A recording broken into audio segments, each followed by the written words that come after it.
Good evening, everyone, and welcome to another episode of our Salem by Night Vampire the Masquerade Chronicle. My name is Will. I will be your storyteller this evening. And last we left off with our Anarchs. They had fought off what was tentatively called a gargoyle in what turned out to be a Tremere's library store.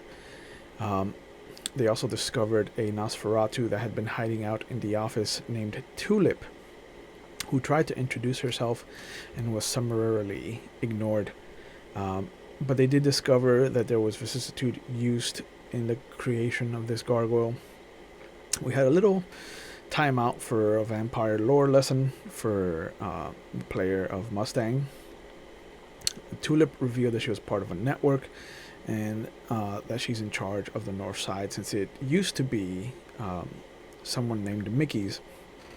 They were also told about a JJ having arrived from New York and how he had been given the south side.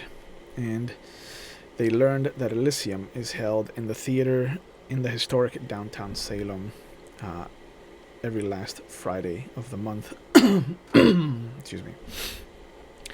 They also discovered that some of the books were warded, and that upon opening they would release their contents like a deluge of ink water. But it did not stop Mustang from taking Monkey's Paw in a jar, a near original copy of Chaucer's Canterbury Tales, and a Martin Luther Bible, as well as a baby crow in a jar of formaldehyde. And with that, they ended up setting the bookstore on fire, as is become the calling card of one Ravnos of the group. But the group ended up at the Last Call bar, where they were given the sign from Ben that the coast is clear. They told Samantha Crushing, who owns the bar, about the Tremere hopping into the mirror and kind of leaving the bookstore behind. They learned that the gargoyle had shark skin, apparently, and they warned her not to open any of the books that they had brought back. They also learned that Andrew Givens is one of 3 Tremere in the city, and that the other one is much lower on the totem pole, so he really has no one to answer to. But it was also revealed that the latest ordinance to come out of the Ivory Tower of Chicago about the La Sombra clan is that the only way that one can come into the Camarilla is by relinquishing the location of another. They were told that the Sabbat might actually be destroyed, and that she was going to do her best to create a meeting between the coterie and Sheriff Green.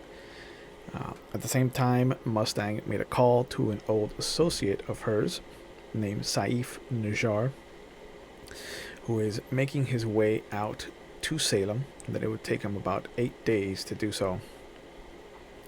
He gave her some information about how to find a Tremere chantry house, and that he would help as best as possible once he got there, and that he was going to let her sire know that he was on his way.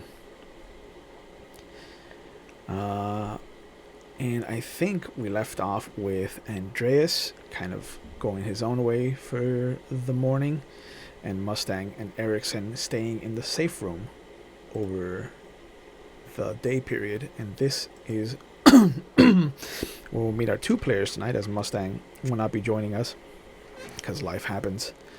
But it is good to see your faces again, boys. So, before anything, let's handle the elephant in the room, and let's take care of some of these house cleaning issues. Before anything, let's have Andreas roll 3 dice. These are all 3 individual rouse checks to heal your aggravated damage, as vampires have to heal aggravated every morning or every evening when they wake up. Excuse me, they get to heal 1 per night. First one? 1. Okay, so your hunger goes up. That's scary. 10. Okay, so Your hunger doesn't go up. And the last one? Hooray! And 6. 6. So, Yeah. it only goes up by 1, so you're at hunger 2 now. Excuse me. But you heal your point of aggravated damage, bringing you back up to your regular max health. And as you awaken, make another actual rouse check for the coming to life again this evening. Add another 6. Another 6. Okay. So, as you come to, there's the sounds of mortar fire. There's the sound of screaming. You can hear that clipping noise of wire cutters cutting into fences. You can hear the kind of moaning that comes from somebody who hasn't eaten a morsel larger than a finger for days and has rarely seen a cup of water. And this wave of remorse kind of washes over you as you wake up, and the beast teases you with the cries of all the people you left behind.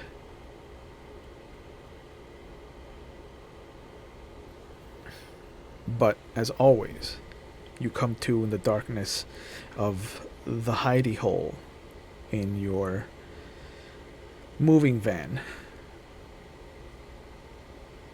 Mobile Haven. Yeah. Alright, so that's a very haunting way to wake up tonight. Alright, undo the clasps for the hidden area in the back of the van, so. All right. I take it I'm not hearing any more of those sounds right now. Nothing's carried over into wakefulness. No. The sound of passing traffic is all that kind of lingers, and as the false wall creaks to an opening, you see that Ben's motorcycle is missing.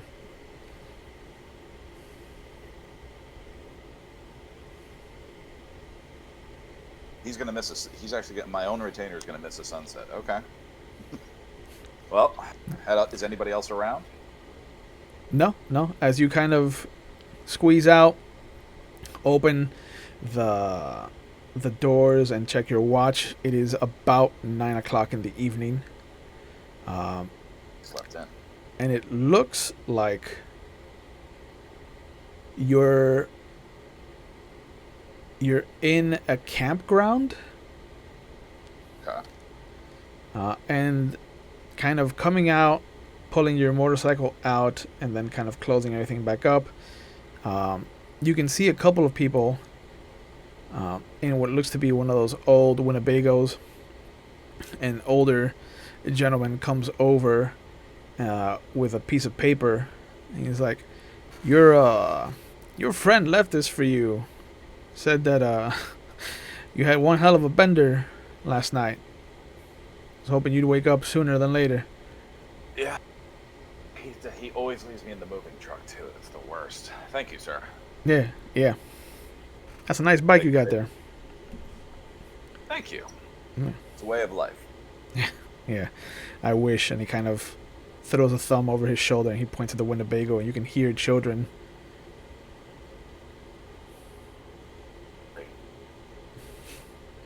But he shrugs and he makes his way back. The note is coded. It's basically meeting some of the others. We'll be back later. Rendezvous at the bar, I guess.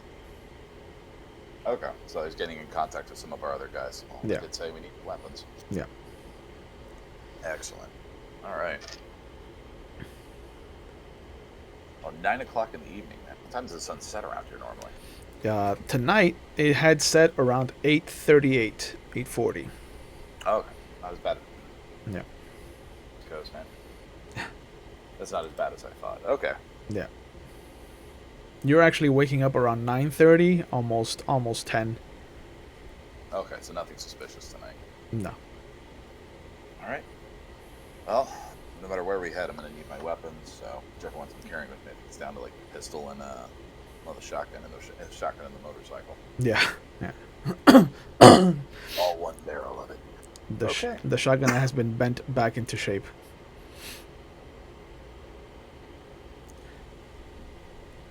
Okay. So, I guess I'm hopping on my bike, and I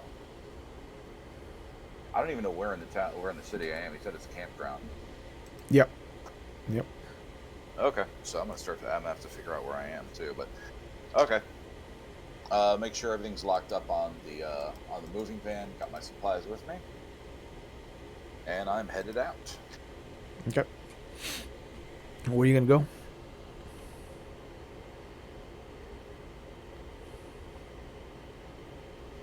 The more decrepit part of town. If I'm going to be feeding. So you're just gonna go for a hunt then? Yeah, might as well. Okay, that's fine. I haven't eaten since I've arrived in town. Yeah. It's not too difficult. Coming out of the campground, you discover that you are a few miles outside of town. There are signs that kind of point out to the highway and that point out to Salem proper. And then there's towns that kind of show you that you're north of Salem. Since you've been familiar with the roads, you know that if one way leads to Salem and the another way leads to the cities outside of it, those cities are north of Salem. Okay. Well, we got to meet everyone up at the last call. Yeah, the last call. I was like, why is Yeah. Yeah, the last call. At the last call later on, so I can't go too far out. But is there any nearby sleepy small towns or anything, or I could just head to the more kind of the seedier area of Salem? Yeah, you do know that coming in from the north, you'll be in the same area you were the night before when you torched the bookstore, because Kaiser is in the north end of Salem proper.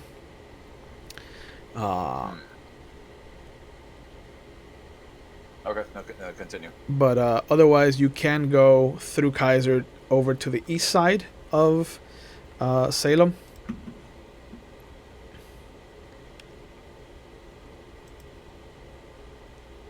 See, You know what? Maybe I'll stick around. I'll stick around the north side and see if anything's wandering around even near the place I found. Okay. Not too close to it though. Not a problem.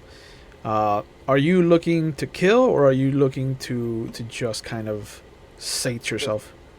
Just sate myself. Just top up. All right. Realizing with all the activity in the last couple of days, I actually haven't had a chance to feed. So this is how I stop me from doing dumb shit later. Yeah. It is dumb shit beyond my control. Ravnos, after all. Yeah. Yes. It should not be too difficult then for you to kind of just pick off somebody and get yourself your hunger reduced to 1. And with that, we'll say that kind of eats up enough time to bring you to about 11:30. You want to head out to the bar at that point? Yeah, no, that's more than late. That's late enough now. Perfect. All right, and with that, let's go over to our resident Brujah.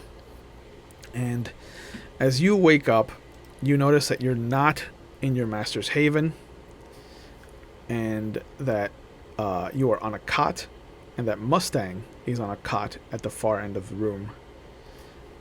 You can hear a little bit of movement. It's kind of well soundproofed, the room itself. You can see bafflers and things like that. And as you kind of come to, you see that she's also coming to. Do you have a watch? Yeah. Okay. Yeah. What's your humanity? It's better than Andreas.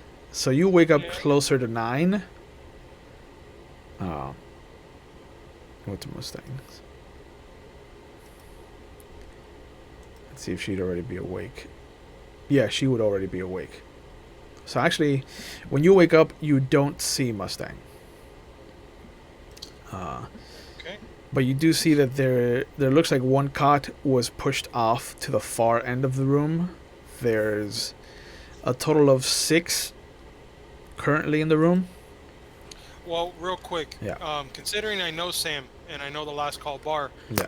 I would think that Erickson might have stumbled into this place once or twice and had to stay over. Sure. So We can do that. yeah. In fact, it's starting to look familiar to the point that, the first thing I noticed before anything else is the fact that I don't have my jacket on. Yep. So I'm like, all right, touch Yeah. everywhere, touch my privates. Okay, I'm all in one piece. Yep. But where's my jacket? It's actually laid on you like a blanket. Ah. Well, then never mind. Yeah. Because I was gonna check to see if I've left the jacket there before, but since I already have it, that's fine. Yeah. But yeah, it is about 9:30 almost when you will come to. And you can see as you come out, Mick is behind the bar, kind of prepping stuff for the later part of the evening. You can see a couple of attenders are there already, kind of sitting at their seats. There's the sound of pool being played, billiards clacking against each other, and as you're used to, the sound inside the room is non-existent. The second you crack the door open, it's like a flood of just, Hall & Oates, whatever's playing on the jukebox. The sound of the bottles kind of softly clacking together as Mick kind of pushes them around. And as he sees you comes out, he's like, "Oh, hey, Mr. Wood. Sam said that she'd be back a little later. Do you need anything?" Well, in fact, 2 things. One, my compatriots that I were with. Do you happen to see where they've gone? I don't see them in the bar.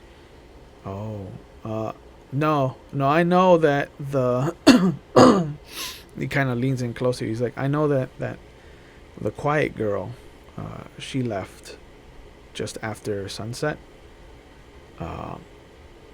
But Sam kind of woke up 10 minutes ago, and she went to do her thing.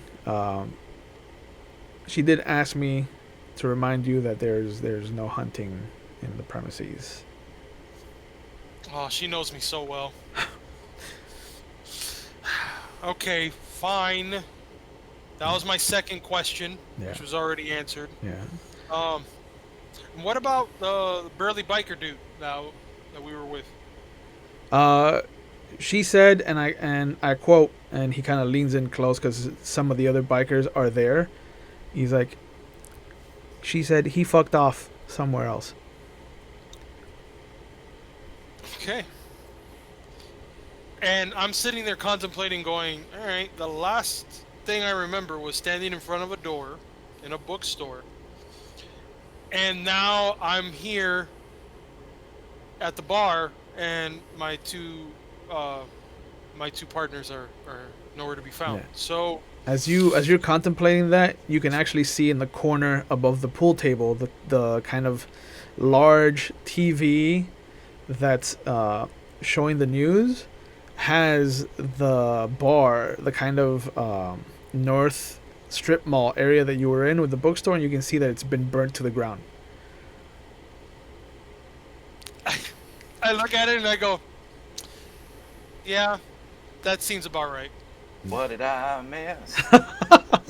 That seems about right. Yeah, and I'm the reporter, you can't hear it because the music is loud and the TV is probably muted, but you can also see that the reporter comes back on and they show an image of another kind of strip mall shopping storefront that has been burnt down as well, and the ticker at the bottom kind of shows serial arsonist at work, police think, and then there's just like question marks about what might be happening, if this is like a targeted thing because both businesses were owned by the same corporation. Well, technically, yeah. This is technically indirectly targeted. Yes. Yeah, I mean, you know Down that. with books. I hate books. You know that you can enjoy that quietly to yourself, but it's just like Yeah. the news coming up is like, oh, that's happening. Oh, by the way, I know that I shouldn't bring this up, but I woke up and I didn't take a rouse check. Oh, please do. Son of a bitch, why did I bring it up? Thank you. Thank you for being Because honest. you're honest. Yeah. Because I'm honest, and I rolled a 2. Okay, so your hunger goes up, and as it does, the beast kind of growls inside of you, and as the bravado of you kind of coming to the images of just this flash of teeth and claws that happened the night before, it takes you back to a moment where you yourself kind of switch places, and instead of you looking up at this monstrous thing, you are now being shown that you are the monstrous thing looking down on this defenseless woman. This woman that you at one point might have had some feelings for, that you might have at some point had a child with, just to keep appearances up. And it takes you back to the night where you murdered your wife. All right.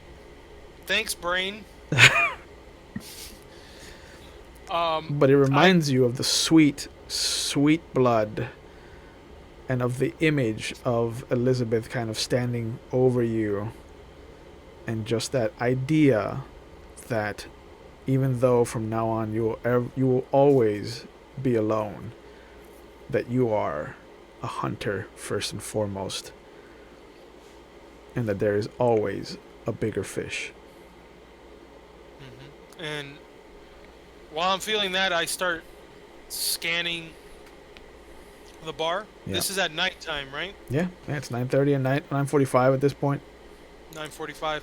But I know that this is more of a hole in the wall esque type place. So I know that there's people that's been drinking since during the day in Yeah. this place. Yeah. So wouldn't be hard to spot somebody that's pretty much off kilter at this point. Not at all. All right. So I find more than likely they're going to be directly in front of the bar. Yep. So sure enough, I find one, I imagine. Yeah. Oh yeah. There's a couple people that are just kind of mid conversation. One of them is pointing at the TV, talking about how, that must be an insurance fraud, things like that. Does anybody seem a little too drunk? There's a couple. One of the guys playing pool is definitely uh, blaming his missed shots on the beers that he's had.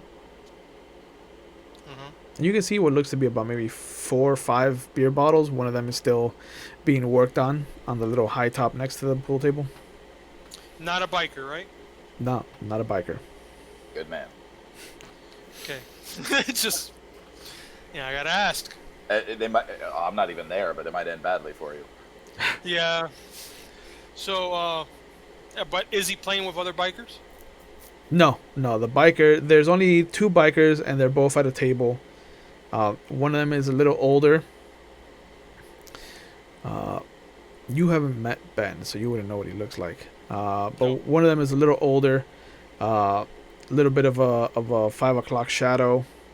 A little bit of the salt coming in at the temples. But otherwise, like a dirty blonde, kind of auburn hair. Almost like a Ewan McGregor in his Obi-Wan look. Okay. But not a full beard, just kind of like its stubble kind of growing out. And the other one is a little younger. He looks to be maybe collegiate age. Buffer, kind of looks like some muscle. They both have the denim jackets that kind of say the free souls. The younger guy doesn't have any sleeves on his denim.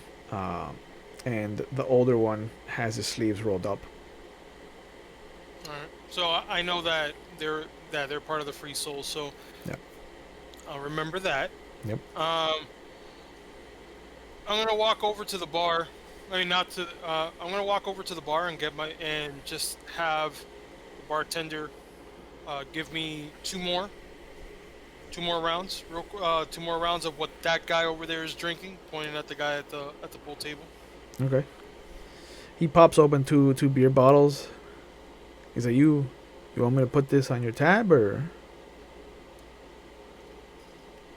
And I grab it from him, and I just walk away from this. Give me the cash. Yeah, you already know. So as I walk over, Mm-hmm. I'm gonna walk over to the guy that's playing pool, and hey there, friend. I see here that you're playing by yourself. How about 1 round? And I put both of the beers in front of the guy.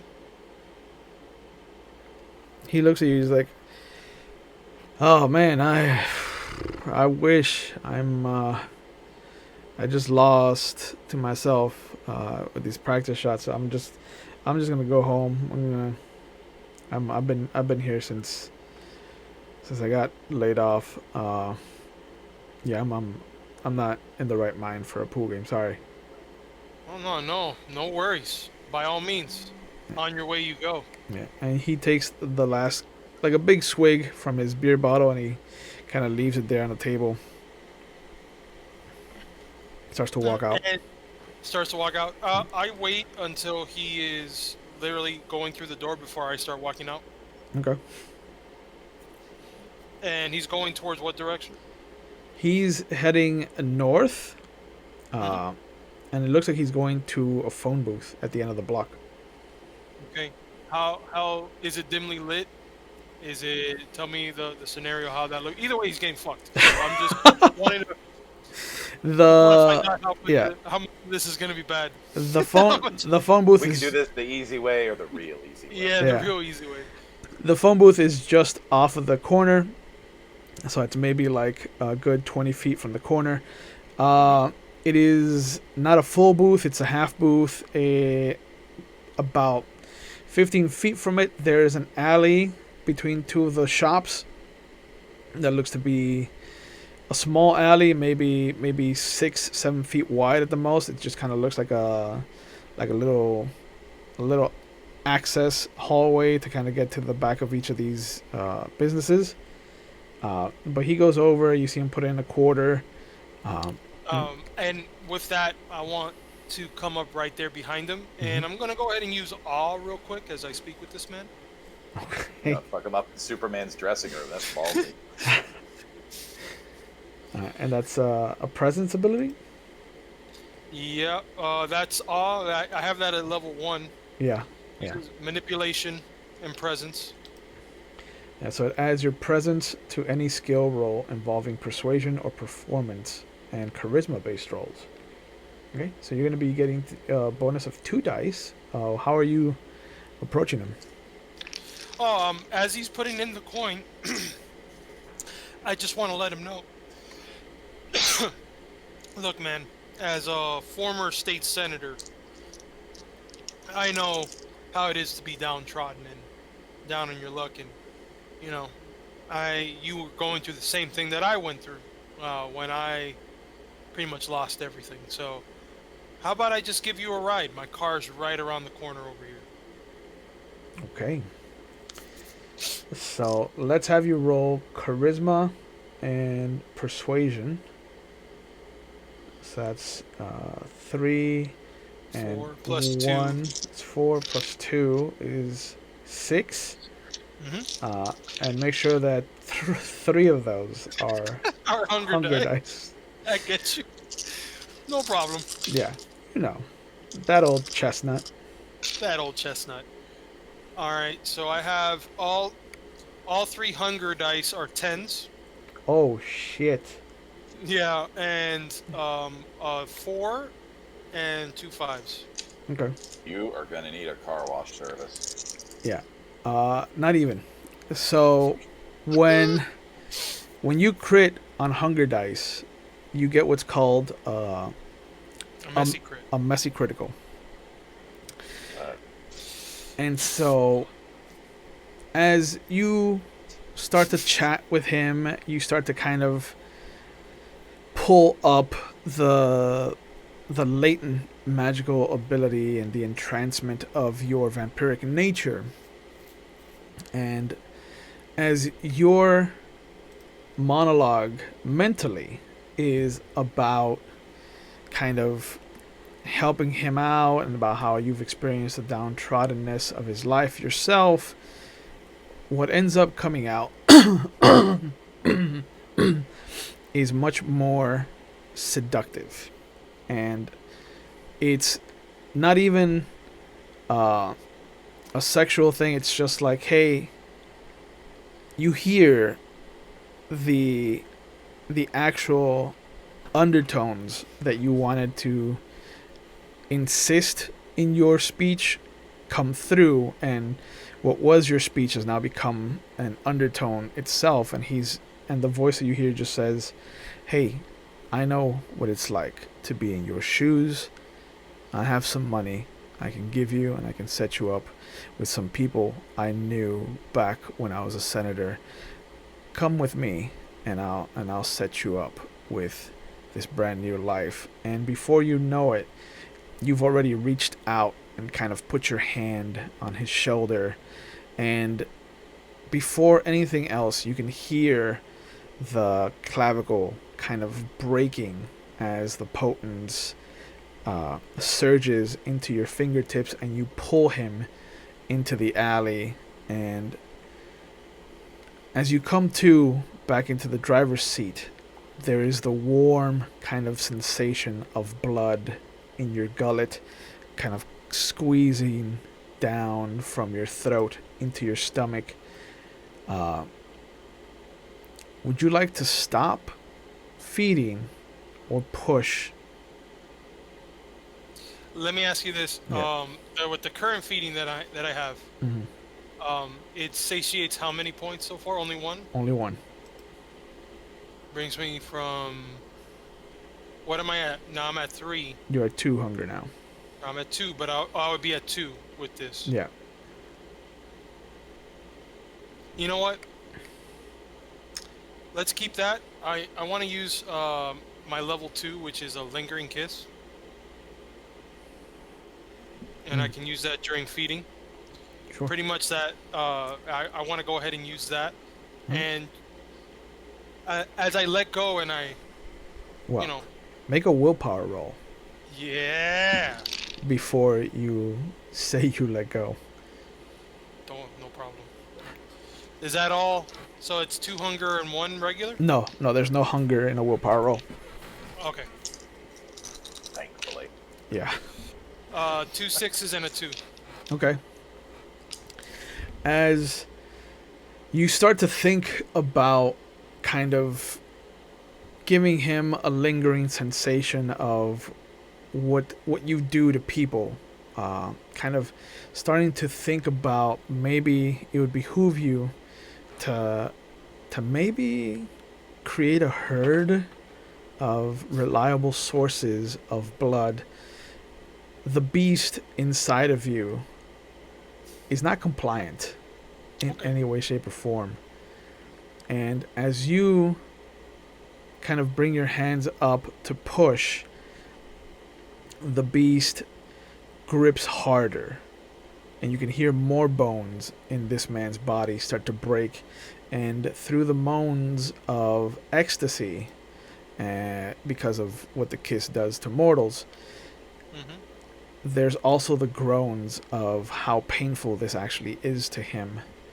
And before you know it, there's just this emptied husk of a body sitting in your lap, and there's just a satiated lip smack that you can't hear, you can't see, but you can feel it in the back of your mind.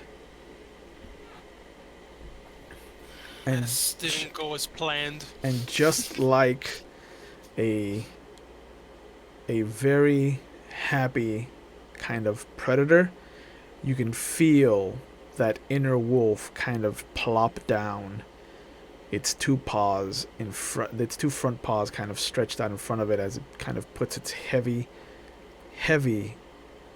blood-drenched mouth and head kind of down, and it just lulls itself into a slumber until you wake it again. And you will wake it again. And Of it course never I will. helped you clean up. No. So, I am left now with a husk of a person. Yeah. But your myself I would hunger's never at do this. 0. Told myself I would never do this again. Yeah. The biggest lie we Uh, tell ourselves. I'm never going to do this yeah. again, and I will write this down. Yep. So, is there a garbage can next to me? There is 2 kind of cylindrical silver garbage cans, or the metallic garbage cans. Okay. In this alleyway that I'm in, how far is it till it gets to the fence to the other side where it's another row of buildings? The other street, you mean? Yeah. It is maybe 50 feet, 60 feet. Okay. So if I would, let's say, hypothetically, Yes. put this human husk in a garbage can, close it, and then launch this garbage can, how far? What I'm trying to do is get it away from the block that I'm in, pretty much. Sure. Let's have you make a strength and athletics check. Okay. Would you So that's like? 5 die. Yeah. Would you like to rouse to improve your physical stats? Sure, why not? All right. So roll 1 die first. I'm feeling ballsy. Let's see if you immediately. That's a an what? 8. That's an 8. Okay. Yeah. I was hoping you would immediately wake up the wolf and just be like, "Oh, good." All of this was for nothing. Okay, so you normally have a strength 3 and an athletics of 2, so that gives you 5. You've roused to kind of pump your blood, so you get 2 extra dice, so you're at 7 dice now. Oh my god. Yeah. Send him into outer space. Yep. If you're Yeah. lucky, the impact will cover up some of the injuries. Yeah. Remember that anything above a 6 or higher, is a success.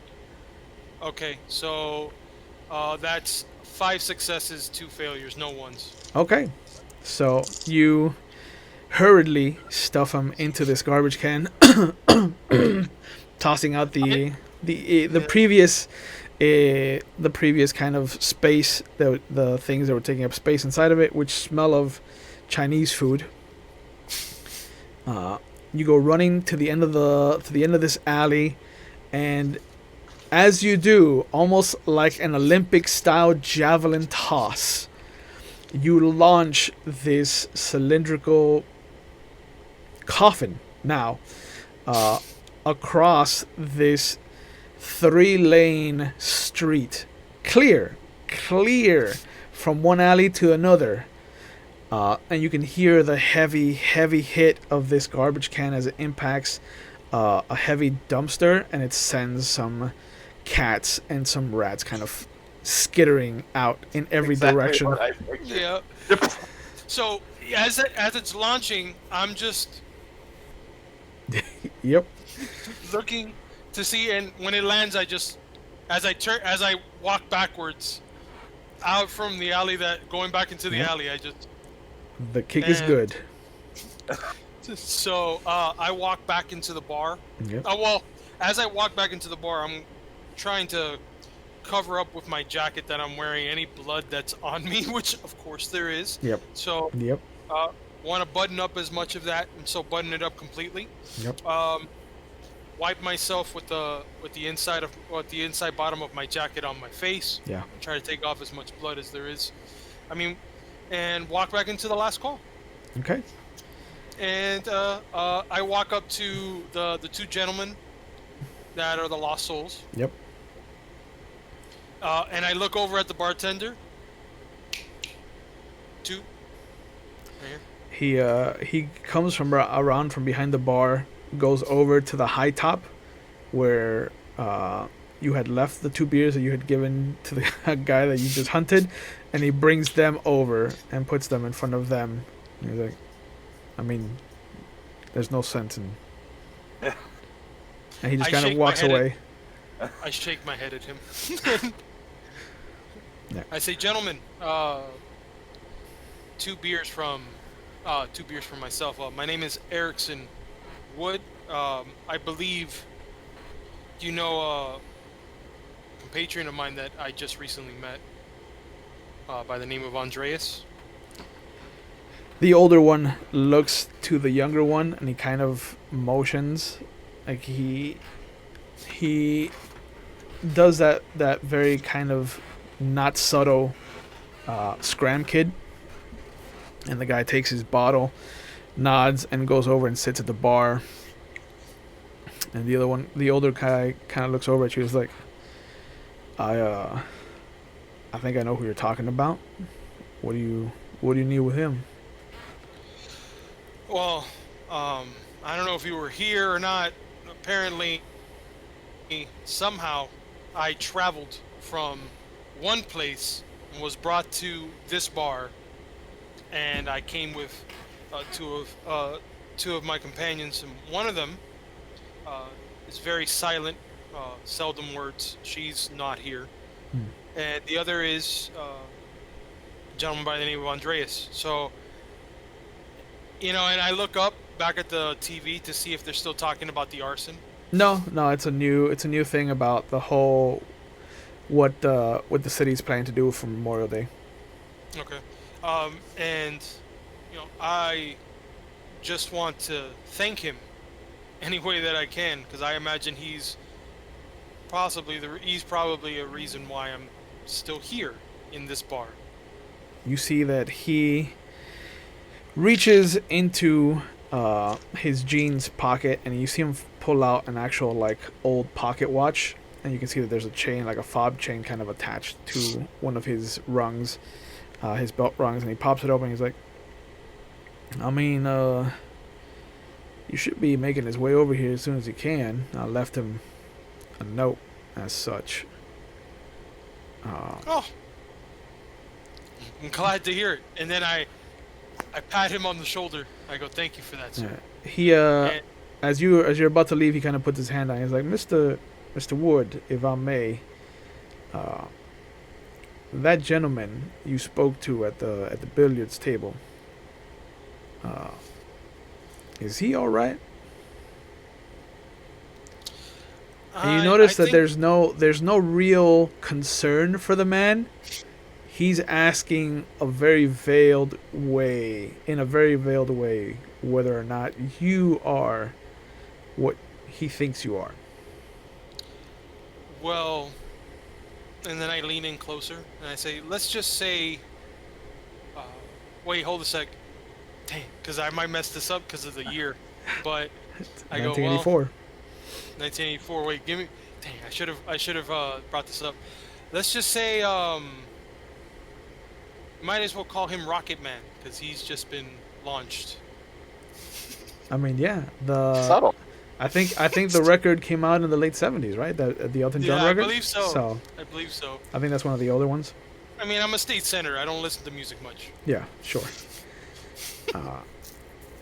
But he kind of looks at you. He's just like, I think I understand your meaning, sir, and I wish him Godspeed. Well, you can wish those cats Godspeed for that movement. So, well, I say it to myself. I'm not gonna say that out loud. Yeah. Sorry. So, But you see him. He crosses himself, and as he does, it makes you a little uneasy. and I didn't catch your name. He's like, "Oh, I'm sorry, sir. My name is Ben. I mean, you can call me Ben. I've heard that name before. I mean, it's a common name, sir. No, I've heard that name before. Andreas actually spoke quite fondly of you. Oh, Fondly is a stretch of a word, but he has spoken of you. well, Bikers, for God's sakes. yeah, yeah, yeah. Most people call me by my last name though, so. But I like Ben. Ben works. Ben, you can call me Red. All right. Is it because of So all the rockets, sir, that you were sending up? uh, that name has been with me for longer than I care to think of, to be quite honest. Right. Um, I get you. but you know, here now, and I'll just sit tight and wait for my friends to show up. He takes the beer that you bought for him. That I bought. Yeah. He kind of he cheers you, and then he kind of takes a long swig. So actually, I don't have I don't have my book on me. I don't know where that Bible is, and I kind of want to find that. So I'm gonna go back to the cell that we were in. Not the cell, but Safe room. yeah, The the hidey safe hole. room. I want to check to see if the hidey hole actually has my book in there or not. Sure. You just sent a guy on the Wonka Vader to hell, and you're worried about your Bible. Yeah. Yep. Yeah. Yep. Sentimental value. Yeah, of course. Okay. But sure enough, as you kind of walk into the safe room again, you look around and it's not there. So you must imagine that it has to be in Mustang's car. And You when I better was hope. out there, I didn't happen to see the car, did I? No. No. Okay. I'm gonna go back outside to the alleyway, Okay. and actually no, yeah, I'm just gonna wait outside. I'm just gonna wait outside. I'm not even gonna stay inside. Okay. About half an hour after you kind of step outside, it's maybe like 10:30, almost 11, and you see Samantha kind of come walking up, and she sees you. She kind of raises a hand at you, and she's like, it's more comfortable inside sometimes. Yeah, but I like to know who's coming in first. So, where have you been, by the way, Sam? I mean, a girl's got to eat, right? Oh, yeah.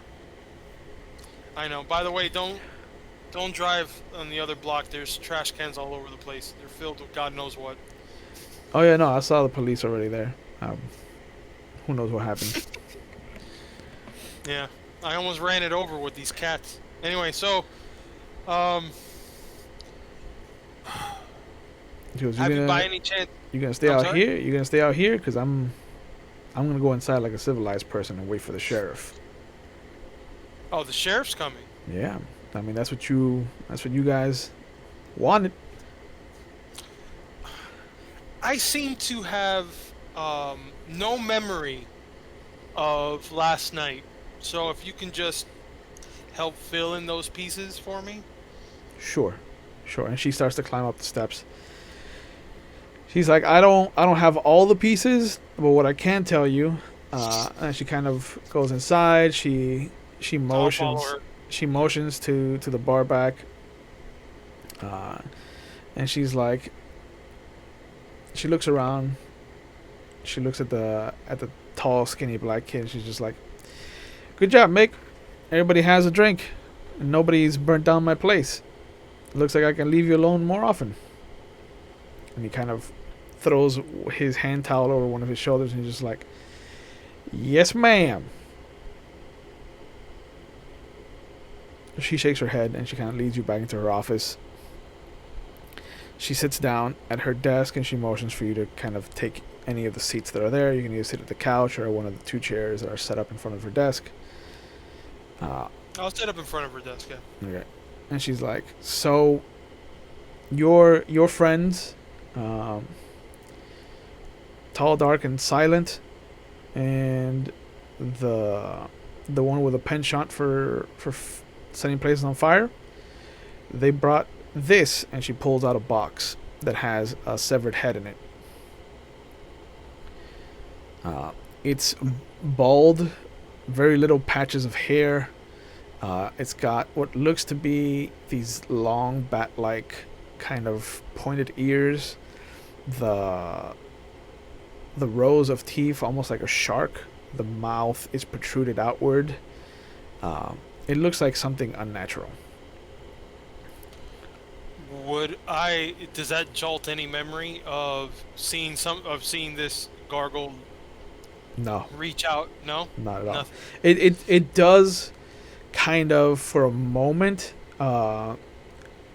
There's a revulsion to it as the beast kind of continues to bury the memory of you kind of getting trounced. So I literally will take the severed head out to look at it. Yeah. God, this thing's ugly as hell. Yeah. The skin feels like shark skin. It's bumpy. It's tough. And we brought this in here? She looks at you like, yeah. Andreas and Corvette came in here and brought that. Apparently, Mr. Givens has been a busy boy. If this is what I think it is, and I'll let the sheriff kind of give the final ruling on it. But this looks like a gargoyle. And he says Andrew Givens, and I remember seeing him before that door closed inside the room in the bookstore. Yep. Yeah, apparently Mr. Givens went through a mirror, kind of like he was going to Narnia, and he fucked off. Left them to deal with this thing. So I'm starting to put two and two together on what happened to me. Oh, good. And upon thinking that, I literally drop kicked this thing into the corner in the room. Yeah. I say, "This is the." She goes and she picks it up and she puts it back in the box. This is evidence, right? I mean, the head is severed. I think it's already. I don't think I'm gonna make it lose any more of the evidence that's already been present. But Sure. And she opens up one of the drawers in her desk, and she pulls out a small kind of paperback book, and she slides it over to you. She's like, "You take this. You might enjoy it." okay, I go ahead and I reach out for the book. It's a Nancy Drew mystery. And I open it. Yeah, it's literally a Nancy Drew novel. And I leaf through, the pages, and I go, oh. You want one with pictures?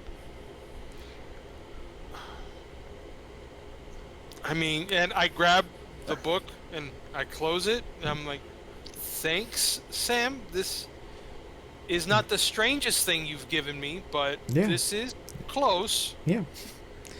You might learn something. And she closes the box and kind of puts it down. The sheriff is coming around midnight, so you still got about an hour to kill. Got an hour. All right. Well, by any chance, have you seen Tall, Dark, and Silent leave when happened to leave before you stepped out? I mean, she practically got up the second the sun went down. So, Mick saw her leave. He told me that she left, and I was like, okay. I mean, all right. I offered the place. I didn't need a thank you, and I mean, I got a thank you the night before. She made a phone call at the end of the bar to somebody. I wasn't paying attention, so I can't tell you who it was. I can only assume that it's to her sire. Out of thinking, which is actually not a bad idea. Let me go. I'm gonna. Sam, do you mind if I use that phone? She turns her office phone towards you. Go ahead. Oh, thank you so much for the privacy. Yeah, of course. And she kind of just leans back. And I stare Yeah. at her. No, she leans back in her chair. She plops her feet up on the top of the desk. By all means. Pretend I'm not here. Son of a bitch. That's like what I say. I say that under my cord, breath. not cordless. Yeah. Yeah.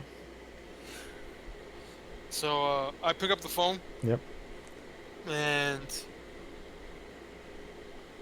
And I call one of the contacts that I know. Okay. Not the same. I don't know if it happens to be the same one, the same contact that I called in previously, but I just want to find out Yeah, you a have little more. the one contact. Yeah, I have that one contact. So let me reach out to that. Let me reach out to that one contact. Okay. There's about 3 rings and a phone. A voice picks up. It's not his. It's somebody you don't recognize, and the voice is just like, "Yeah. How can I help you?" I'm sorry. Who is this? This is Josh. Who are you trying to reach? You know, I never had to remember his name.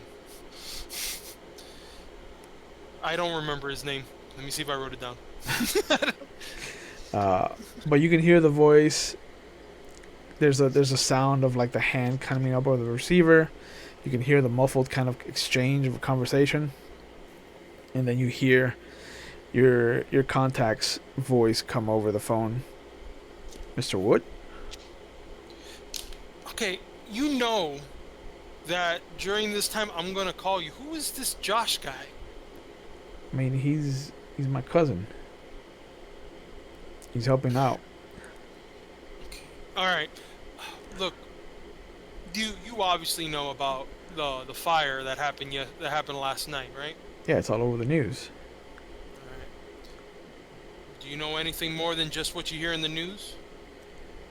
I mean, it's a bookstore, so I guess books were burnt. I knock the receiver onto the table. Wake up, sir. You know exactly what I'm talking about. Who owns this bookstore? You got to know that at least. I mean, yeah. They say it's the Quiet Corp.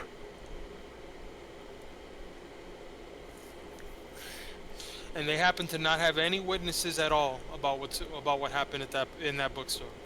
No. It's a crowded street too. When the police arrived, apparently. You And think you're it's telling me you think it's tied to the flower shop? it's owned by the same company? Yeah. Okay. Well, let me ask you this: 2 stores owned by the same company Yeah. got burned down, and it's just quiet in the underground. You're telling me that no one's talking about this? I mean, I can ask around, but as far as like free information flowing, nobody seems to want to talk about it, sir. You know for a fact that nothing I get from you is free. So yeah, can you find out for me? Call me back at this number that I'm calling you from. Oh, that's right. There's no caller ID. There's no caller ID. Or star 69. Or star 69. Yeah. Yeah. Call Last Bar and ask for me. I'll be here. And I hang up the phone. I don't even want a response. Okay. Yeah. And you see Sam still kind of leaning back in her seat, just kind of looks at you, is like, very professional. Sam, just let me know when he calls back. Oh, yeah. Let me add that to the list of duties I don't give a fuck about. And then I get up and I walk back out into the bar. Okay. And I just lean back and just wait for this sheriff to come in, or at least somebody that I know to be entering into this bar. Yeah. Around 11:45, you see Andreas walk in. Finally! Sa- Just sauntering in, all proud of myself. all right. And I walk up to him and Yeah. I say, "One, thanks. I guess for bringing me here because I have no idea what the hell happened. One, you're welcome, because I have no idea where the fuck your haven is anyway. And two, what the fuck happened?" Ask you the same thing, because there's a bunch of cops with some tape outside wrapped around some guy stuffed in a garbage can. I mean, did you get it? How far was it? Did you get it to go? Wait, I gotta ask you real quick before we go on. How far was the trash can located from the street? Is he asking me directly? Yeah, I'm asking you directly. Oh, how the fuck far it was? It was about a couple blocks over. It's not my personal best, but it'll get there. Oh, great! Anyway. We've done this before. So, oh yeah. Yeah, they call it a modus operandi in the police. Anyway. Yeah, I want to talk. Yeah. Anyway. Behind him, you can see Ben kind of point at him and kind of give you the sign language of like, he okay? He was asking questions. He's signaling me. Yeah. Yeah, no, I'll signal back. Yeah, he's all right. He's all right. Okay. And then I put my my thumb up at Ben because I can obviously tell that they're talking to. They're obviously looking at one another, just making sure. Like, yeah. There you go, Ben. I mean, So, you see the kind of baseball third base coach kind of hand signal happen. So you can only imagine that something must have transpired between the two of them. You just don't know what. Oh, okay. Well then, So yeah, actually, your thumbs up works. Because Ben will return it. That's the international sign. Yeah. So, tell me, man. I mean, look. Other than the fact that I know what your calling card is now, what, what? That's not my calling card. That's just been the most convenient way I have to get rid of evidence in this town and piss off the Tremere. It's a win-win. Mm-hmm. That's the beauty of them having way too many material possessions that they have to store in different places. You can always get to it. You can always destroy it. At the very least, I can inconvenience them. Plus, they piss me off. Look, let me ask you this. Obviously we ran into some. You guys got your hands dirty. Oh, we got our hands dirty, and you ran into it. Yeah. Bad luck with that door, but yeah, no, you're okay. I think we got everything of yours out of there before I set the place on fire. I'm already thinking in my head that I lost the book, which I'm already whatever at this point. I'm not even gonna deal with the fact that I might have lost my book already. Yeah. But yeah, I have. She was the one. Well, Mustang would have been the one grabbing the books anyway. That wasn't even my concerns. passing the book. I said it in my head,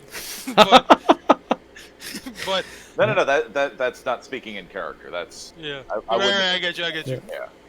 But Not my fault. what happened before the place burned down?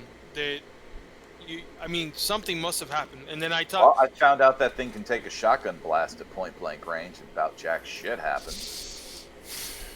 Did ruin a perfectly good gun until I bent the barrel back. Yeah, now we have its head inside Sam's office. Yeah, and what's remnants of an interdimensional gateway, or I don't even know if that's the right word for that sort of thing. We got a piece of a mirror. That's right. It doesn't seem to do a damn thing anymore. And also we brought back that thing's head. I don't know if you've seen that shit up close. Oh yeah. Wait, you did. Yeah. I also drop kicked it just now, about 5 minutes ago, about half an hour ago. Hi. Why? Because it almost killed me. That's why. I guess revenge from beyond the grave. But the damn thing was dead a whole day. The blood was clotted. Man, so okay, and well, actually, now that I think about it, with the fact that it's pretty much mishmash of that head, correct? With what feels like shark skin and other pieces, correct? That thing is Franken-freak. The nearest as we could tell is even if the rest of its body looked almost stitched together in some places, other ones just piecemealed. There was some flesh grafting involved. Seemed to bother your friend. Will would I know about flesh crafting? It's been rumored that Semitsi are the go-to if you want to kind of change your appearance, if you want a new outlook on life. They're the ones that you kind of go see for that kind of thing. They're expensive. Everything around you, you see us. Yeah. They're Right, expensive. but I'm talking about I'm talking about the level of what we. Oh no, it's never had. There's never been any story of something like that ever kind of coming out of a Semitsi camp. So now we're dealing with stuff that people. That obviously that is controversial if no one does it. Controversial, nothing. That was something the Zamiti do and being done by Tremere, or at least with Tremere authorization or something. That even I don't know that much about our history, but they don't mix at all. Did we find the woman at least? I don't think we. No, we didn't.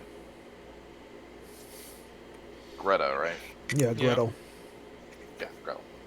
No, unfortunately, we haven't gotten a hold of her yet. Although you missed a conversation with one of the local Nosferatu, Tulip, who's for some reason hanging out with Andrew Gibbons. But I didn't feel like starting a war with more than one clan in one night, so we let her go before we turned the place into ashtray. Oh my god, I miss all the fun. Well, you took that one. You got the first part of that fun, but after that, it was just out. Yeah. Yeah, thanks, Andreas. I really do appreciate you keep bringing that up. So, I have eternity to rib you for these sorts of things. It's true. and now I hear that the sheriff is coming to the last call. Give me I'm gonna head over to my biker buddies real quick. Yep. Lean over to Benjamin. If you guys don't have any weapons here, I mean, obviously we're keeping it peaceful and quiet, but just in case things go wrong, like they have for me before, let's just be ready. If I body somebody, we're bodying people. Other than that, we're behaving tonight, okay? He nods and he's like, "I'll spread the word around, boss. Don't worry." Thank you.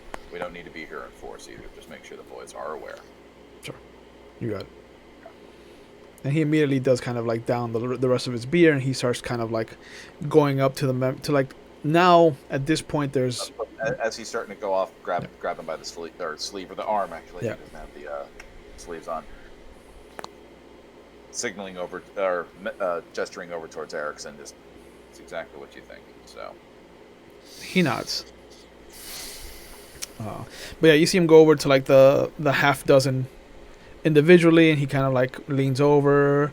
It looks like he's kind of sharing a story that everybody kind of like laughs, and you know that it's just a cover for them kind of passing information. And I'll head right back over to Erickson once they're talking. So. Yeah.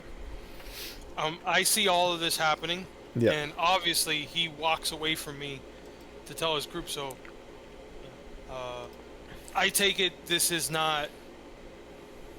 I take it this is going to be a lot more of a concern than what I originally anticipated. No, I just like to be prepared for anything. So I'd like to keep them updated as well, because otherwise they're going to be drunk as fuck and playing pool all night. Yeah. Both of you give me a wits and awareness roll. For Erickson, that's going to be 6 regular dice, because you don't have any hunger anymore. Yeah! And for Andreas, that's going to be 4, 5, 6 as well, but 5 regular, 1 hunger. And you guys got good stats. Well, when I'm aware of stuff, but that's... What'd you get, Eric? Okay, so 7 and 6 on my hunger die, or I had 1 hunger, right? Yeah, 1 hunger. So 7 on my hunger die, and then 10, 7, 1, 3, 3. So 2 successes plus the hunger die success. 3. Okay. And for Erickson? I got 2 8s, 2 6s, and 2 1s. Okay. So yeah, the excuse me, the two of you notice that two bodies come in, um, but they kind of supersede everything else and go straight to the back to like the office. And after a few minutes, you see Samantha come out. She looks at the two of you. She points at each of you and kind of motions for you to come back with her. And as you approach her, she kind of looks over. She's like, I take it that Ferrari hasn't come back? Mustang. And no. Alright, well, Sheriff is here. So, I guess we'll do it with just the two of you then. Come on. Great. That one person that knows nothing. So we're going half cocked. Great. She kind of stops right before she opens the door to her office, and she looks at you. She's like, you used to be a senator. Like, I would assume that you're used to going in with no information. Oh, I mean, of course. And she I'm opens just the saying door. I wish I would know something. He wants to leave you stumbling right in front of the sheriff. Yeah. Yeah. And as you walk in and you kind of see these two males, one of them is an older black gentleman who looks uglier than a $3 hooker who's gone through 8 rounds with Muhammad Ali. He's got half his face mangled and what looks to be kind of chewed up and spit out bubblegum. His ears are slicked back and kind of pointed like bat ears. There's a bit of a kind of stumped forward nose. His lip kind of splits right underneath it to form like this little kind of cleft lip of just fangs underneath. His entire left-hand side of the body looks like it might have been burnt at one point. And then the right-hand side of his body looks almost normal. But you can see that there's pock marks of like where the skin has kind of stretched out. Next to him is, by comparison, a fucking Mr. Worldwide handsome devil. Just sandy blonde hair that's kind of tousled back, light brown eyes, kind of olive skin complexion, tall, a little bit of a dad bod, not really fit, but he does have a muscularity to him that you can see underneath his clothes, and he's got a Zippo lighter that he's kind of fidgeting with. You can hear the clicking, opening and closing. Otherwise, he does have kind of simple flannel shirt that's open with an undershirt underneath. He's got the kind of slack pants, and he's got very nice shoes. And as both of you come in, Sam introduces the two of you to them, and then she introduces the older black gentleman first as Mickey Douglas, and then she introduces the white man as Sheriff Harvey Green. And the sheriff kind of looks over the two of you. I heard there were 3 of you. It is all we get. Shy one, apparently. One's indisposed at the moment, looks to be. But you have us. Okay. Alright. Well, I hear you're to thank for this, and he kind of slides the open box on the coffee table between the two of you and the two of them.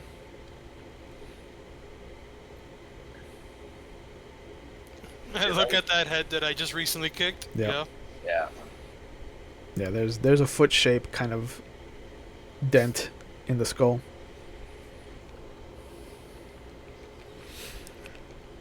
And I look at it going, I look into the box, I go, yeah, that is definitely a sight. That would be my handiwork, actually. Well, the destruction, not the creation. Right. I don't recognize the two of you, so I have not seen you in the Elysium. So I can only assume that you're new to the city. Andreas Barker just arrived a couple nights ago. Yeah. Erickson Wood just came in here not too long ago, but I do know Sam very well. Right. Are you boys? And I assume whatever your third party member is, your third coterie member. Are you looking to stay here for an extended period? Or are you just passing through? I believe we're staying for a bit. Got business to handle in town. Yeah, it seems very exciting what's been going around recently. Yeah, super excited. Look at the smile on my face. And he just kind of sits there stoically. He's like, what clans are you all? So I know who's going to be speaking for you at the Primogen Council.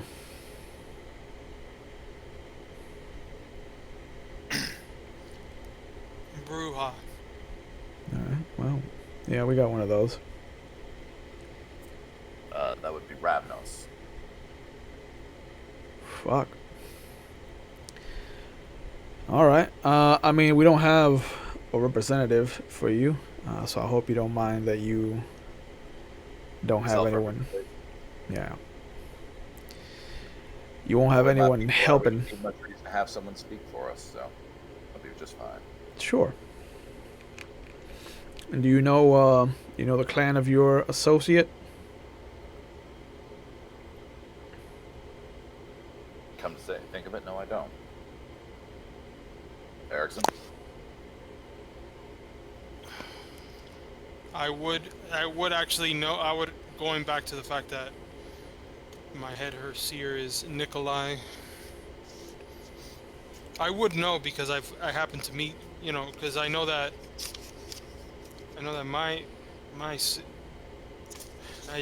this is what I get for writing down certain stuff that I do not have on here. I read Madman notes I got. Yeah. Yeah. I'm looking at all the notes. All I write is Nikolai.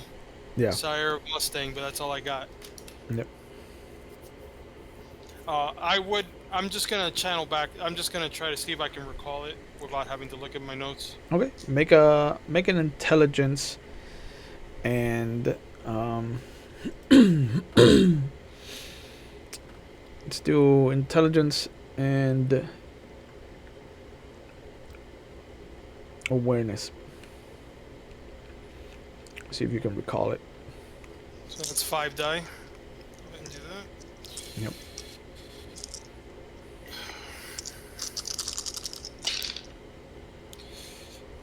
Two 10s, 2 1, and a 5. Okay.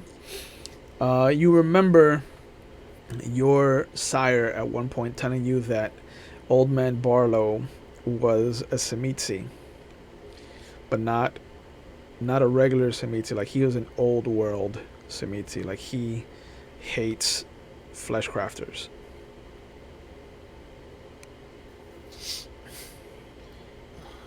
She is a Semitsi.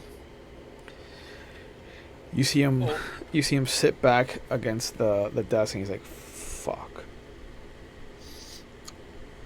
Old school. Semitsi. Yeah, that doesn't help. You're bringing a Ravnos and a Semitsi into the city. Nobody brought me here. I'm here to conduct business. Are you two gonna play by Camarilla rules? And he's kind of like looking straight at Andreas. I'm willing to negotiate, and I'm willing to play by certain rules. He looks over. I understand with no one to speak for me. That's not much credit you can take on my word, but Yeah. He looks. within its parameters. He looks over.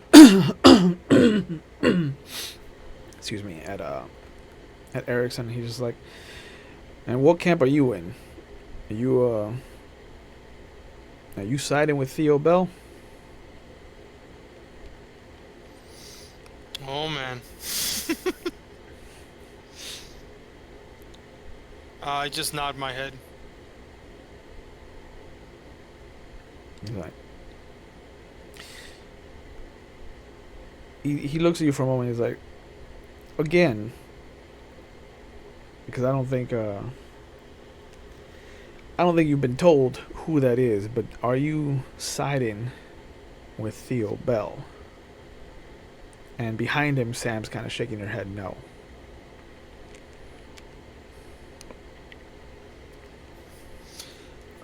Of course not. Okay. See, things. I shoot a glance. Oh yeah, I shoot a glance over at Sam. I go, thanks, thanks. Yeah.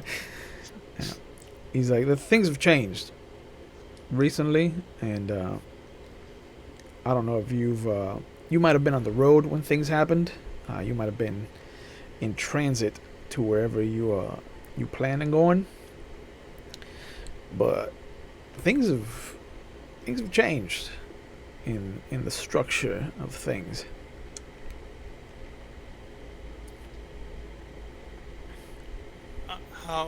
How so? How drastic are we talking here? Most of your clan have been excommunicated from the tower.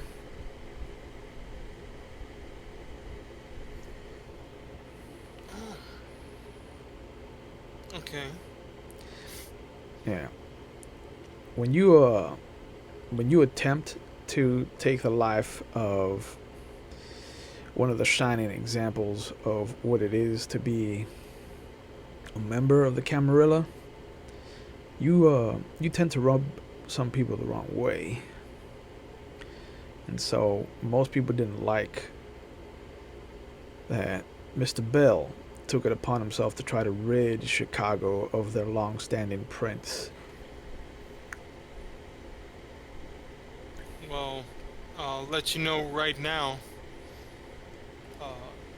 It's my word that Bell does not speak for me. Good. Glad we have an understanding.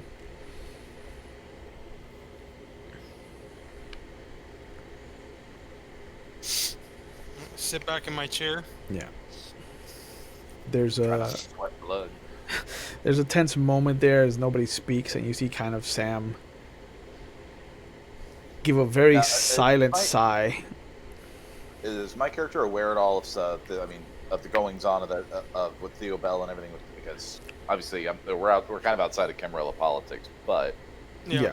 You've also been on the West Coast more than anything else, so you might not have heard about the big uproar in Chicago. I might not even know this guy's name. Yeah. Like the only thing that you do know is that word got out that somebody tried to take on Prince Loden. Okay, so this is probably a story I heard with with great amusement, but yeah. Yeah. Not gonna put anything on the surface right now. Yeah. But Green kind of sits back and he looks at the two of you. All right, well, if you can,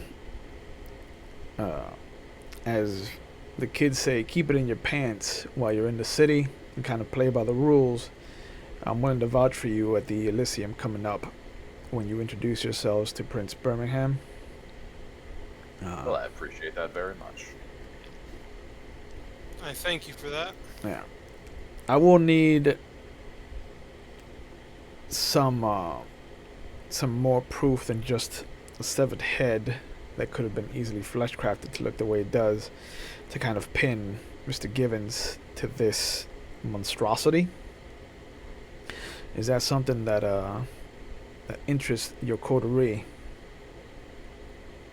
Considering how much Gibbons has been pissing me off lately, I don't mind bringing a little hell into it. I mean, you've already burned down 2 of his industries, so... I'm surprised that this head stayed in one piece. The rest of the body crumbled to ash, as silly as that sounds. So, I was happy to bring anything here at all. But anything to inconvenience the man as much as Tremere liked books, I figured it sends a nice message. And on top of that, I don't know how you handle the masquerade around here, but the flower shop did not have some things you wanted the mortal police to be finding. What do you mean? Going into more of the detail with him, explaining about the blood petals and everything, and the kind of shop they had set up in back. He looks at you like, do you have any proof of that? Erickson's eyes widen a little bit. Because that is definitely that's possible? a masquerade breach. Probably a massive masquerade breach. I don't know if any of the paperwork I grabbed out of either place would be of any use. I mean, if you still have it, I can put people to kind of peruse it. Give me an hour, I can have it here. Good, good. Are any of you good at moving people? Fine, moving people. Oh, yes. Okay. Take them. Do you have any way of getting somebody to Chicago per se? If I needed it.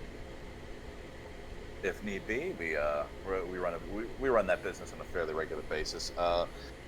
If we say we had to ship somebody in a box, would we need to pop holes in it? He looks at the Nosferatu and he's like, "No, I don't think you do." Okay, then that's actually easier to arrange, and that's just my business. Right. And he kind of turns around to look at Sam. He's like, "Sam, I hope you don't mind if we do business like this."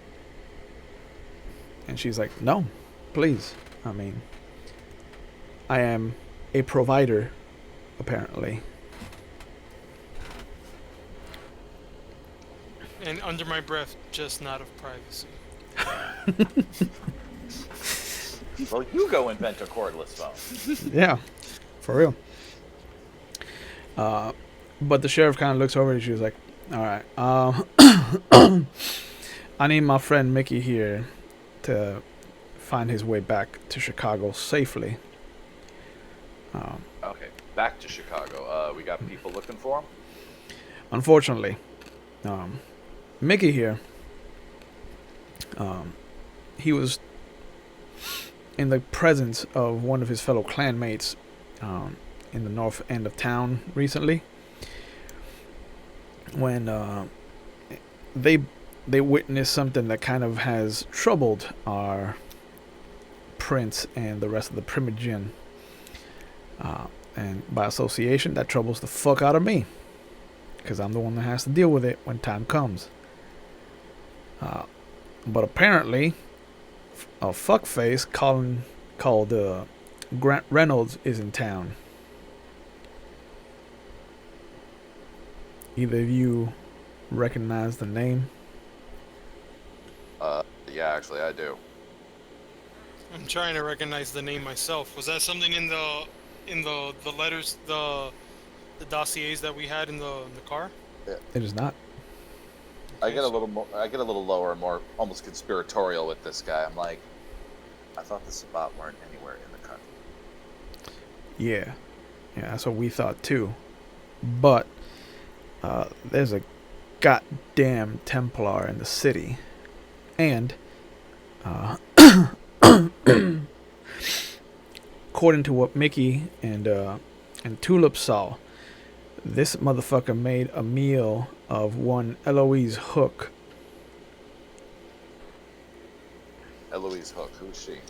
And Sam kind of stands up at this point. She's like, "This motherfucker killed Eloise?" And he nods, and so does Mickey. And that piques my interest, considering that it affects Sam. Yeah. And the sheriff looks over at you guys. He's like, excuse me. Eloise was a caitiff of some use to us.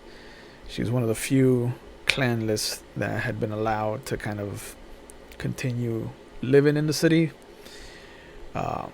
She was a go-between between most of the Primogen Council, most of us that were clanned, and the Thin Bloods that have made a home for themselves in West Salem. She mostly dealt with Marcus Bradley, who's the only Thin Blood that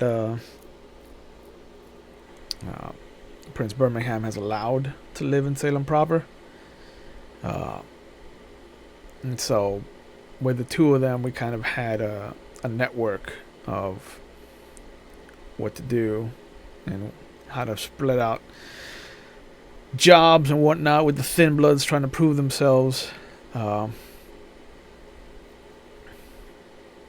Unfortunately, nobody wants to be that person. So Eloise served a distinctive kind of niche hole in the power vacuum. I don't have to tell you about the Thin Bloods, right? You know? Of course. I nod my head, yeah, I do. Yeah. Yeah, they're creepy motherfuckers. But Eloise being clanless, she jumped at it. You know, as a way to prove herself, to kind of get into the good graces of Prince Birmingham. And fuck it. You know, she was good at her job. I almost made her a whip, but she just didn't have any prowess when it came to that kind of thing. She was a better talker. Here I was thinking the tower was too smooth to climb. How progressive of you. Yeah.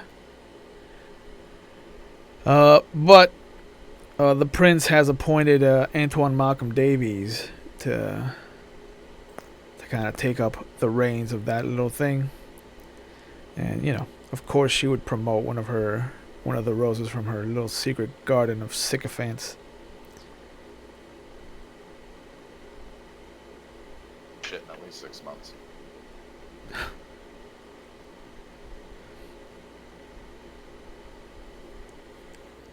So, I just noticed, putting two and two together, that Gretel was part of that whole thing with Grant Reynolds. Yeah. So, he's like, so I need you to help get Mickey out back to Chicago so he can let Loden know things are getting rough on the West Coast. We might need to start putting some sandbags down, proverbially speaking. Start to shore up. But then you see him kind of put on a fake smile. He's like, welcome to Salem, boys. I hope you're going to enjoy your stay here. oh, immensely. And I just give him back the same shit-covered grin that he's giving me. But he looks over at mighty interesting since I got here. He looks over at Andreas and he kind of motions. He's like, I'm going to leave our friend in your delicate hands. Sam, I've got to go find a fucking Sabbat Templar in my city and then figure out what to do with him. The two of you have until the day before Elysium to bring me information on Andrew Givens and what the fuck he seems to be doing in my city. And for those of you keeping score, Elysium will be taking place on May 24th. My first question. May 25th, actually, sorry. Is it? Yeah, Friday, May 25th. So yeah, so you have until May 24th to bring me information that I can use against this motherfucker. And at the same time, put in a good word for the three of you with the prince. I mean, that's a win-win situation for everybody. Well, I would just be so honored. Oh, count me in. I'm glad we have an understanding. Sam, as always, it is a pleasure most of the time that I get to see you. And she flicks him off. And she's like, it is never fun when you have to come into my office. But he kind of nods at all of you and he makes his way out. Mickey sticks around. Sam looks over at the two of you. So what's What's on the agenda, boys? I need to make arrangements for our friend here. All right. Yeah. You want Man, I to use? gotta You go. want to use my phone? She kind of looks at Erickson when she says that. No, I'll be okay. I do have some phone calls to make, and I got to talk to the boys outside. But I'm hitting payphone. Oh, sure. You know, payphone actually sounds like a good idea. I gotta find out where Mustang's at. And I just stand up and I start walking out. Yep. And, Mickey. Mhm. Mickey, you'll be staying here in the meantime. He nods. I mean, if it's the safest place, this is where I gotta be. That'd be up to Sam. But if the sheriff brought you here in the first place, this is probably as safe as it's gonna get for now. So you may want to keep your head down here while we get the arrangements made. How will you be traveling? Oh. Do you have a lot of luggage? Do you have a whole haven you got to pack up and get out of here? What are you dealing with? No, I travel light. Excellent.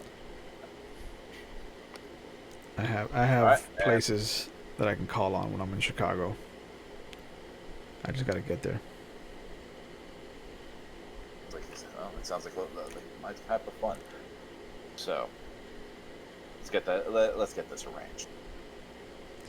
He looks at Sam, and Sam kind of looks at him, and he's like, "Yeah, you know where the safe room is.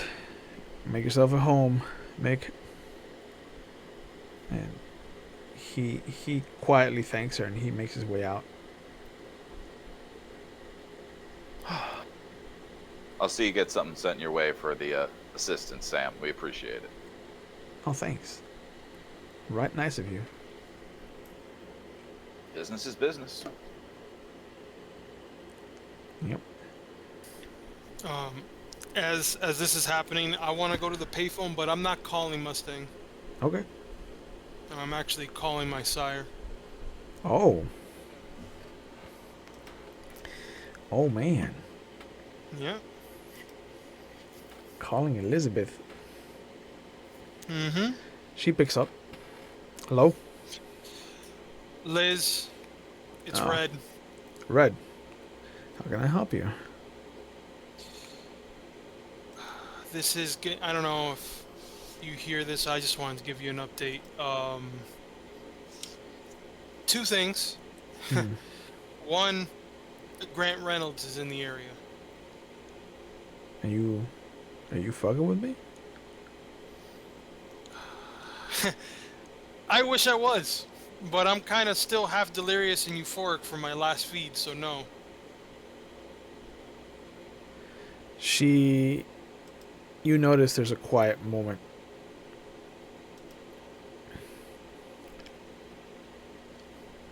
Yeah. This rabbit hole's going deeper than I think you guys even originally thought. That could be used to our advantage. So He's yeah. he's Brujah. Originally, I mean, he could be reasoned with if it has to come to that. There's a shared ground there between the two of you. Just be aware of that. Yeah, but it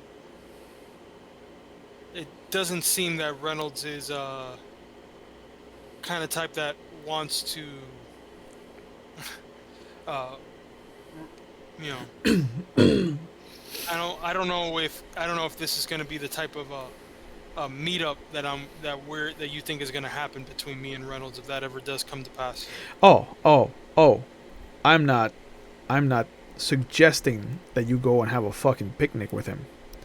I'm just saying, if on the off chance that this deranged piece of shit is sitting at a bar somewhere with a drink in his hand and you manage to come up on him, that you might parlay and have some common ground with him instead of going in guns blazing like you're used to.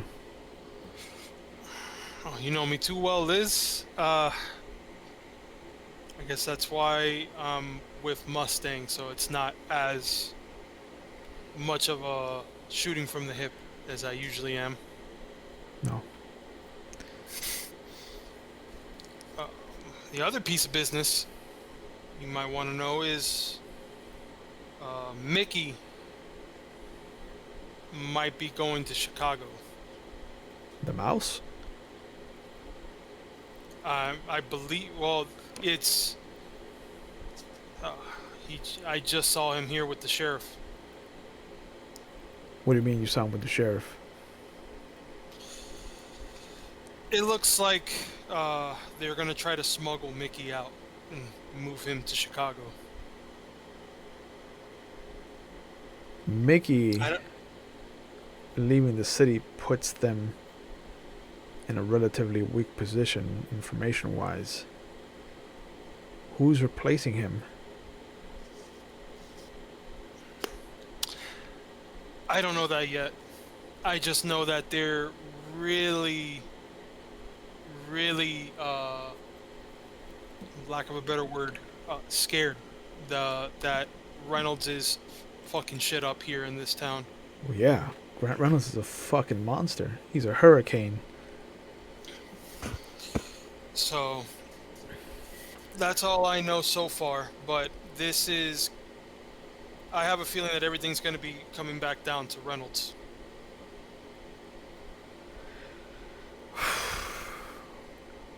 We can't fight a war on two fronts. We need to turn Reynolds on Birmingham. We need to figure out how to do that. Great. No pressure. Yeah. Should be simple. You know how I am, Liz. I'm simple. Well, if that were true, you wouldn't have been my childer. Yeah. Get the job done. Okay. I know you can do it. And she hangs Copy up. that. Yeah, copy that. Yeah. You know, I say that even though the phone hangs up. Yeah. And all I hear is a dial tone. Yeah. Copy that. You just hear the clicking. Eric, to answer your question, no, you would not need to go with him. You could just arrange some of the boys to take him.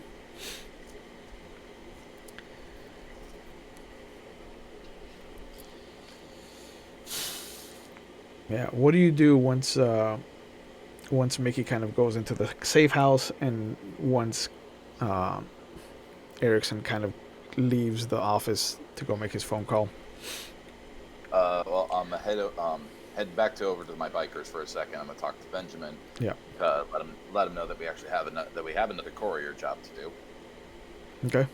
And so we're going to need another one of our moving trucks, standard issue kind of thing.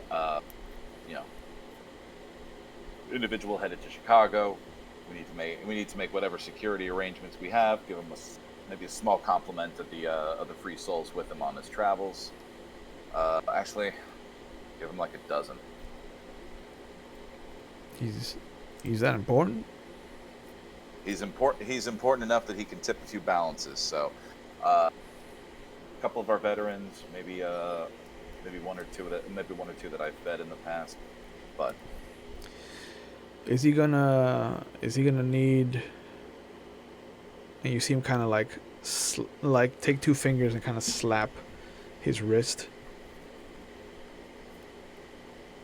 Provisions. He may, so I'll let him know there's strict rules against killing. That you guys are very, very much off limits. But yeah, there may be some provisions needed. Yeah, so we might need to stop for him.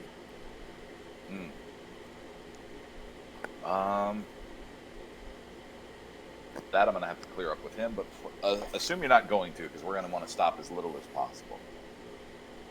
All right. There's a lot of forest between here and Chicago, and you guys definitely don't want to be taking a pit stop right in the middle of that. No. No, sir, we don't. I'll get some of the boys then.